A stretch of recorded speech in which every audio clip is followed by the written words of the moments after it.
Break के बाद एक बार फिर से आप सभी का स्वागत है। खबरों में आगे बढ़ते हुए बात करेंगे हरियाणा के मुख्यमंत्री मनोहर लाल की, जिन्होंने कोविड-19 महामारी के मद्देनजर बीपीएल परिवार वालों के लिए योजनाओं का लाभ संबंधित लोगों को जल्द से जल्द देने के निर्देश दिए। मुख्यमंत्री यहां पर कोविड-19 महामारी के दौरान बीपीएल के लिए बनाई गई योजनाओं की समीक्षा कर रहे थे।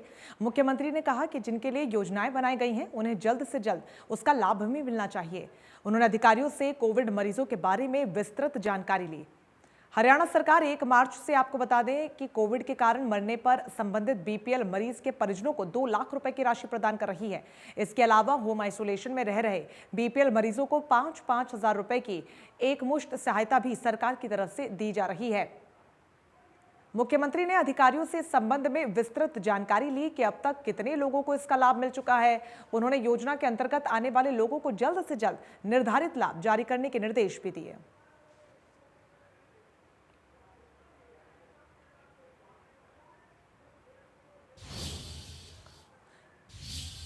हरियाणा के मुख्यमंत्री मनोहर लाल खट्टर ने आपको बता दें, साथ ही कहा कि सामाजिक संस्थाओं का दायरा बड़ा होता है और संस्थाएं विपत्ति के समय आगे बढ़कर तन मन धन से काम करती हैं।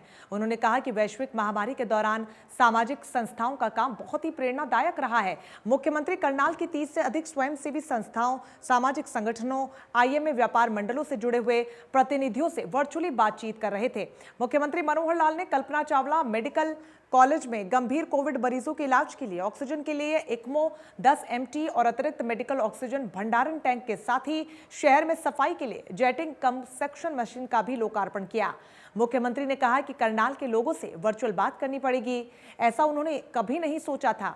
जिस क्षेत्र का वो स्वयं प्रतिनिधित्व कर रहे हैं उसके लिए मन में ये इच्छा रहती है कि मिल बैठकर ही बातचीत करूं, लेकिन कोरोना की गंभीरता को ध्यान में रखते हुए ऐसा करना पड़ रहा है। तो मुख्यमंत्री पूरी तरीके से एक्शन में नजर आ रहे हैं। उन्होंने कहा कि सामाजिक संस्थाओं का अपना एक रोल होता है, अपना एक भागीदारी होती है, सामाजिक संस्थाओं का दायरा बड़ा होता है। ऐसे में सभी का बढ़ चढ़कर सहयोग करना वाकई काबिले तारीफ है। संस्थाएं विपत्ति में तन मन धन से काम कर रही हैं। करनाल के लोगों से मिलकर बात करने की इच्छा भी उन्होंने जाहिर की। हालांकि उन्होंने इस बात को भी साफ कर दिया, चूंकि जिस क्षेत्र का प्रतिनिधित्व करते हैं उनके मन में इच्छा हमेशा से रहती है कि मिल बैठकर बातचीत करें, लेकिन कोरोना काल की वजह से सभी चीजें वर्चुअली हो गई हैं, तो वर्चुअली ही आगे उन्होंने बात करने को लेकर अपनी बात को सामने रखा।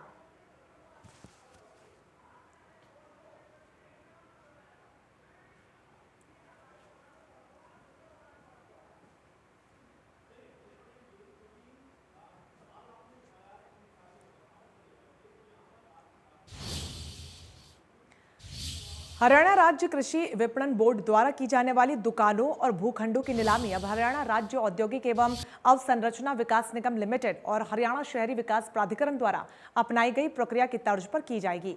नई प्रक्रिया से कृषि विपणन बोर्ड का राजस्व तो बढ़ेगा ही, बल्कि नीलामी प्रक्रिया में और भी अधिक पारदर्शिता आएगी।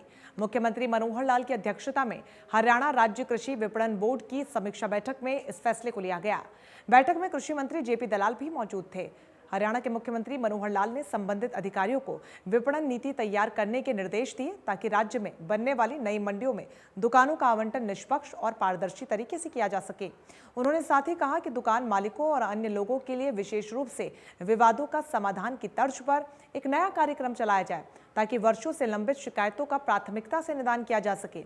हरियाणा में कुछ मंडियों व खरीद केंद्र में भीड़भाड़ की समस्या को देखते हुए मुख्यमंत्री ने कहा कि प्रदेश में सभी मंडियों व खरीद केंद्रों की मैपिंग की जाए। जहां कहीं भीड़भाड़ की समस्या हो वहां पर नए यार्ड, सब यार्ड या फिर खरीद केंद्र स्थापित करने की संभावनाएं तलाशी जाएं। मुख्यमंत्री ने यह भी निर्देश दिए कि पड़ोसी राज्यों के किसान जो हरियाणा में अपनी फसल बेचने के इच्छुक हैं, उनके लिए सीमावर्ती जिलों में भारतीय खाद्य निगम की अनुमति से विशेष खरीद केंद्र स्थापित करने की संभावनाओं का पता लगाया जाए।